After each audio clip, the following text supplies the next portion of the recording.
Fast bowler Aamir Jamal को ये लगता है कि शाहीन शाह आफरीदी नसीम शाह की निस्बत ज़्यादा स्किल्ड बॉलर हैं और शाहीन शाह आफरीदी के पास ज़्यादा जिसे कहते हैं शार्प क्रिकेटिंग माइंड है। स्टेटमेंट मैंने पढ़ी आमिर जमाल की तो मैं सोच रहा था कि आउट ऑफ नोवेयर ये स्टेटमेंट देने की नौबत कहाँ से आई। आमिर को मैं ये बता दूं कि इस तरह की स्टेटमेंट देने से गुरु टीम में जगह नहीं मिलेगी।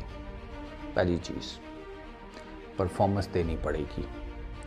वाइट बॉल क्रिकेट में परफॉर्मेंस देंगे तो फिर आपको सिलेक्ट किया जाएगा, ठीक है। इस तरह की वो देने से कोई फ़र्क नहीं पड़ेगा स्टेटमेंट्स। दूसरा, अब आते हैं असल मुद्दे के ऊपर। ये पहला मजाक भी हो सकता है, टेंशन नहीं लेनी आमिर भाई, आप टेंशन नहीं लेनी। कभी कभार मैं ज़रा ना थोड़ा बीमारी में आगे पीछे निकल जाता हूँ, बट आप इसको छोड़ें। अब आती है मुद्दे की बात पे। शाहीन वर्सेस नसीम, अगर तो आप बात कर रहे हैं ना 2021 से ऑनवर्ड्स के शाहीन की, तो फिर तो थोड़ा सा शायद मैं आपकी बात से एग्री कर जाता। लेकिन जो अभी के शाहीन के हिसाब से आप मुझे बात बता रहे हैं ना, sorry, I don't agree. Naseem Shah ने जितनी मेहनत की है तीनों फॉर्मेट्स में, जिस तरीके की वो बॉलिंग कर रहा है वाइट बॉल क्रिकेट से, शाहीन उसके करीब नहीं आता। एशिया कप में उससे पहले जितनी भी सीरीज़ हुई हैं, मैंने वसीम अकरम, अज़हर अली, हफीज़, मिसबाह, जितने भी एक्स क्रिकेटर्स हैं, मैंने उन सब के मुंह से यही सुना था। वो इन तीन को कंपेयर करते थे ना, जब नसीम को, हारिस को और शाहीन को, तो वो कहते थे कि नसीम इन तीनों में सबसे बेस्ट है। नसीम की बहुत डिफरेंट किस्म की गेम है। आप अभी पीएसएल में उठाकर देख लें, शाहीन का आपको एक नाम नज़र आता है, एक बड़ा नाम। इम्पैक्ट की बात की जाए, इस पीएसएल में शाहीन का कोई ख़ास इम्पैक्ट नहीं है, ऑनेस्टली स्पीकिंग। और उसकी निस्बत इम्पैक्ट नसीम का नज़र आता है। उसकी ने बॉलिंग भी बड़ी ज़बरदस्त की है, और ये ज़हन में रखिएगा कि वो एक जिसे कहते हैं फिटनेस इशू से लड़ने के बाद वापस क्रिकेट खेल रहा है। 2021 से ऑनवर्ड्स जो शाहीन था ना, उसके पास नो डाउट वो एयर में स्विंग करता था, वो जिसे कहते हैं कि उसके अर्ली मूवमेंट उसे मिलती थी, उसका एक नाम बन गया था फर्स्ट ओवर विकेट बॉलर, यानी कि पहले ओवर में उसने विकेट निकालनी होती थी, एटलीस्ट एक तो पक्की निकालता था। नए बॉल के साथ वो बहुत ज़्यादा लीथल होता था। ये वाला शाहीन नहीं है। इस वाले शाहीन ने और छोड़ के पीएसएल में टॉप ऑर्डर में बड़ा कम व बेशी विकेट्स निकाली हैं, ज़्यादा नहीं निकाली, हालांकि इसमें तो उसको निकालनी चाहिए थी। Naseem on the other hand, वो विकेट उसकी बहुत ज़्यादा नहीं है, एक करके ही है, कुछ 7-8 ही विकेट्स हैं उसकी अभी तक पीएसएल में लेकिन उसकी बॉलिंग अच्छी है, उसने नो डाउट वो बॉलिंग अच्छी कर रहा है।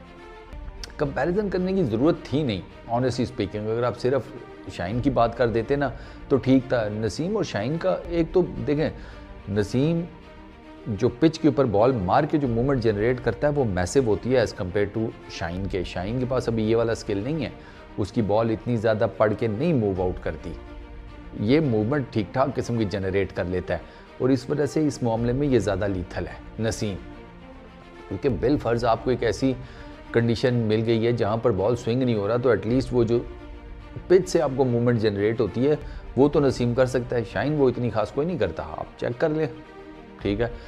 पीछे कहीं करता हो तो करता हो, वो थोड़ी बहुत ही वैसे कर भी लेता था, लेकिन जब से उसका ये इंजरी का और वो सारा मामला हुआ है, उसकी स्विंग भी रह गई है, उसकी ये सीम मूवमेंट भी रह गई है, उसका वो वाला इम्पैक्ट नज़र ही नहीं आता, जो साफ सी बात है। आप पीएसएल में देख लें, ये कल के मैच में देख लें। अब आप एक लम्हे के लिए सोचें, डिस्पाइट द फैक्ट कि सऊद शकील बैटिंग कर रहा है, वो 70-80 के ऊपर 70-80 उसका स्कोर था, और उसके साथ टेल एंडर था वसीम। एक ओवर में 14 रन चाहिए थे और वो लोग 14 रन मार गए शाहीन को। ये ऑनेस्टली स्पीकिंग 2021 से प्रायर वाला जो शाहीन था उसके बारे में आप सोच भी नहीं सकते थे यार। लेकिन कल हमने शाहीन को वो मार पड़ते हुए देखी है, बहुत बुरे तरीके से उसको हमने मार पड़ते हुए देखी है। और जो लास्ट बॉल पे उसको छक्का लगा ना, वो इस पर्टिकुलर टाइम में उसकी सारी की सारी परफॉर्मेंस का, उसके माइंडसेट का अहाता करता है। और यही है कि शाहीन को नहीं आइडिया हो रहा कि मुझे किधर बॉल करना है, मुझे किस तरीके से पकड़ना है। मुझे बैट्समैन को कैसे काउंटर करना है। आप एक टुल्लर को middle of the pitch ball फेंक रहे हैं जबकि वो बिल्कुल स्ट्रेट होके खड़ा है, ऊपर से आप बॉल भी उसको बिल्कुल सीधा दे रहे हैं, कोई मूवमेंट नहीं है, कोई कुछ नहीं है, तो आपको छक्का ही पड़ना था ना इस बॉल के ऊपर। वो एक छक्का पड़ा और आप मैच हार गए, 10 में से 9 मैच हारे हैं। तो शाहीन की अभी बॉलिंग की परफॉर्मेंस तो है ही है, अब उसकी कप्तानी को भी तो देखा जाएगा ना।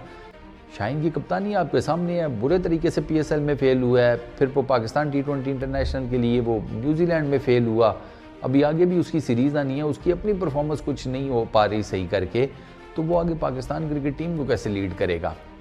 और उसी में आपको उसी के साथ नसीम खेलता हुआ नजर आएगा तो दूध का दूध और पानी का पानी हो जाना है अभी आगे। तो ये जो स्टेटमेंट है ना कि शाहीन इज़ बेटर और स्किल्स वाइज और ये वो, मैं नहीं मानता भाई, स्ट्रेट फॉरवर्डली मैं नहीं मानता। मुझे नसीम ज़्यादा बेहतर अब बॉलर लगता है। शाहीन अगर वो वापस 2021 वाला वो जो 2018, 19, 20 वाला बॉलर बनता है फिर तो समझ में आती है, वरना यार आप ये आप बिल्कुल गलत बात कर रहे हैं कि आपको लगता है कि शाहीन से ज़्यादा शाहीन ज़्यादा स्किल्ड है इससे नसीम की निस्बत। नसीम के पास पेस भी है और नसीम मूवमेंट बहुत ज़्यादा जनरेट करता है, नसीम ज़्यादा लीथल है एज़ कम्पेयर टू शाहीन के। और ये जितने भी सारा कुछ है ना, ये भी आपको पाकिस्तान की जो सीरीज़ होंगी T20s की, उसके बाद वर्ल्ड T20 होगा, उसमें काफ़ी हद तक ये बात क्लियर हो जाएगी। इस वीडियो में इतनी, अपना बहुत ख्याल रखिएगा, नेक्स्ट वीडियो में मुलाकात होगी।